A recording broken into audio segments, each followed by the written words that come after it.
সংস্কার প্রশ্নে রাজনৈতিক দলগুলোর ব্যর্থতা নিয়ে উপদেষ্টাদের দেয়া বক্তব্যকে অনভিপ্রেত বলে মন্তব্য করেছেন বিএনপির সিনিয়র যুগ্ম মহাসচিব রুহুল কবির রিজভী। এ সময় প্রশাসনে লুকিয়ে থাকা কালো ভূতগুলোকে আইনের আওতায় আনা উচিত ছিল বলেও মন্তব্য করেন তিনি। সকালে রাজধানীর মোহাম্মদপুরের আদাবরে কৃষক দলের শীতবস্ত্র বিতরণ কর্মসূচিতে অংশ নিয়ে এমন মন্তব্য করেন তিনি।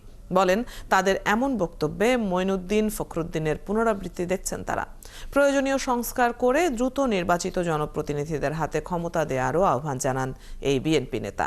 তা না হলে মানুষের মধ্যে আশঙ্কার সৃষ্টি হবে বলেও মনে করেন তিনি। রিজভী বলেন, মানুষ যেন আর অনাহারে না থাকে সেদিকেও দৃষ্টি দিতে অন্তর্বর্তী সরকারকে আহ্বান জানান রুহুল কবির রিজভী।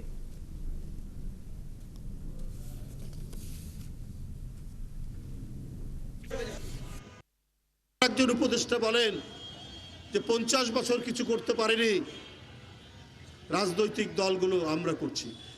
এইটা আমি মনে করি এক ধরনের অহংবোধের অভিব্যক্তি। 71 কার সৃষ্টি, যুদ্ধ কার সৃষ্টি, যুদ্ধের বিজয় কাদের? আমি মাননীয় উপদেষ্টাকে বলবো, আপনার এই সমস্ত কথাবার্তা সেই মঈনুদ্দিন ফখরুদ্দিনরা যেভাবে করেছেন তাদেরই আমরা আরেকটা পুনরুজ্জীবন দেখছি, একটা রিপিটেশন দেখছি।